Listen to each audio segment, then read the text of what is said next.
Voor sy weggaan het Jesus vir sy disippels gesê, Johannes 14 vers 16, ek sal die Vader vra en hy sal vir julle 'n ander voorspraak stuur, om vir ewig by julle te wees, naamlik die Gees van die waarheid. In Johannes 16 vers 7 bevestig hy dit weer as hy sê, tog sê ek vir julle die waarheid.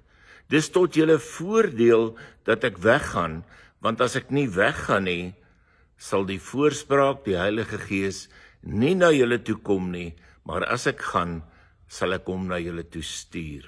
En vandag, Pinkstersondag, Pinksterfees, dink ons aan daardie beloftes en vier ons die uitstorting van die Heilige Gees, die Gees van liefde, van lewe, van krag. Ons vier die realiteit dat die Gees van God, die lewendegewende, skepende Gees, aan ons geskenk is. Die asem van God. Ons vier dat ons ontvangers is van God se lewenskrag. Ons vier dat God ons bemagtig en dat God sy woonplek in ons maak. Ons vier nuwe lewe binne die kerk, nuwe lewe vir God se mense. Maar Christus kon ons nie alleen laat nie. Ons het hulp nodig om hierdie nuwe lewe te lewe. En om ons te help om nie te lewe met opregte geloof en ware bekering, het die Heilige Gees gekom. En nou sê die woord in Efesiërs 5 vers 18, laat die Gees julle vervul. En die vul van die Gees, die woord wat hier gebruik word, dui op 'n voortdurende vul van die Gees. Dis nie 'n eenmalige gebeurtenis nie. Dis 'n proses wat nooit in die lewe van 'n gelowige en 'n gemeente kan eindig nie. Dis nie opsioneel nie. Dis 'n opdrag. Daarom moet ons elke moment opnuut met die Gees vervul word. Ons kan nie van gister se manna leef nie. Gister se manna was genoeg vir gister, maar ons moet elke dag weer moet ons kruik vol maak met God se genadekrag. Toe brandstof nog goedkoop was, het ons maklik as ons by die pompe gestop het gesê, maak vol. Met die brandstofprys waar dit nou is dit nie meer so maklik nie. Ons maak nie sommer vol nie. En ons doen dit dikwels met die Heilige Gees ook. Elke gelowige, jy het die Heilige Gees volledig gekry. Maar die Heilige Gees het jou nog nie volledig nie. Dit kan gebeur dat jy hom net in sekere dele van jou lewe toelaat en dat in die ander dele jou sondige aard nog die boottoon voer. En dan tree jy op volgens jou sondige aard. Jy laat hom nie toe om totaal en al beheer van jou lewe oor te neem nie. Laat die Heilige Gees julle vervul. Beteken dat jy al hoe meer en meer jou lewe onder heerskappy van die Heilige Gees moet stel, sodat hy jou heeltemal vol maak. In Galasiërs 5 vers 16 staan dit presies so. Daar staan, laat die Gees julle beheer. Om met die Heilige Gees vervul te wees, beteken dat jy jouself aan sy gesag en invloed onderwerp. Hy moet jou lewe bestuur. Hy moet jou lewe rig op God. En hy gebruik die woord om dit te doen. En deur die woord bring die Gees ons tot dieper kennis van God. Die Gees leer ons nie net om die woord van God beter te verstaan nie. Hy leer ons om ook die God van die woord te verstaan. En Paulus trek hier 'n kontras in Efesiërs 5 teenoor wat die Gees in jou doen, teenoor wat drank in jou doen. As iemand te veel drink, dan beheer die alkohol sy lewe en sy gedrag. Die alkohol maak dat jy slim goed sê, terwyl jy eintlik dom goed sê. Alkohol maak dat jy sekere goed doen, terwyl jy eintlik soos 'n, ek weet nie wat, optree nie.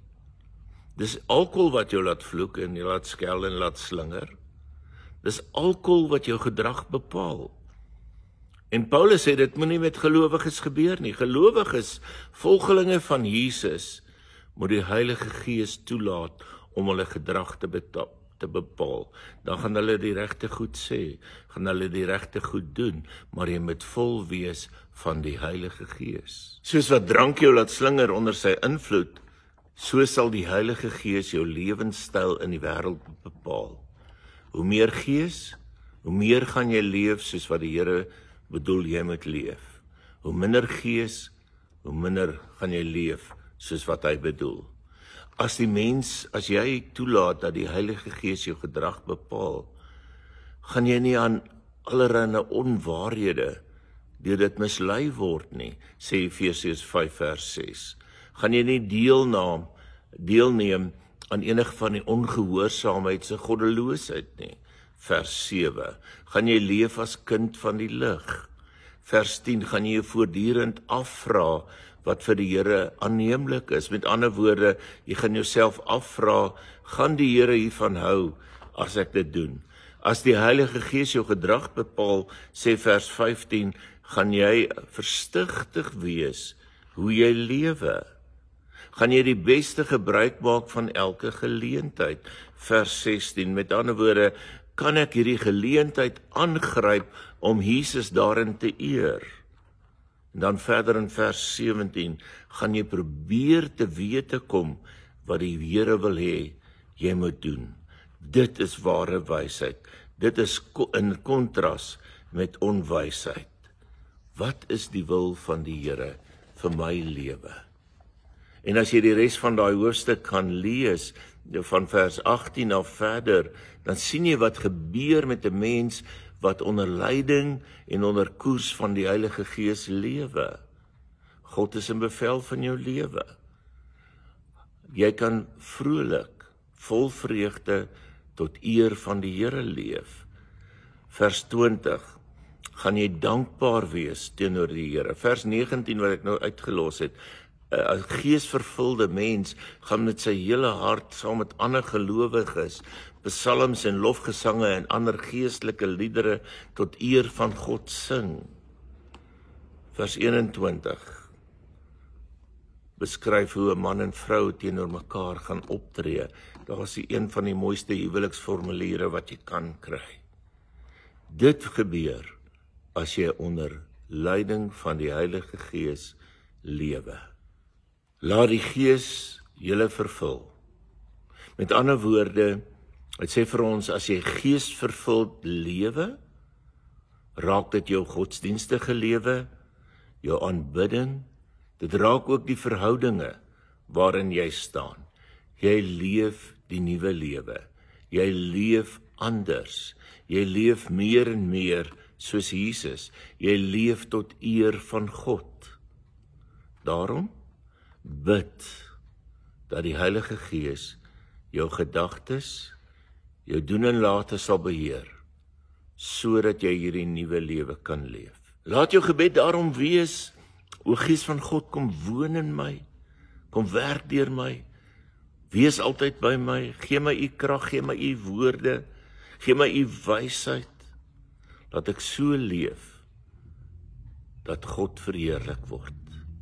Mag dit ook jou gebed wees. Word vol van die Heilige Gees. Amen. Kom ons bid saam. O Gees van God, kom nou, hervorm my hart, my krag, my rede, maak my al hoe meer aan u beeld gelyk.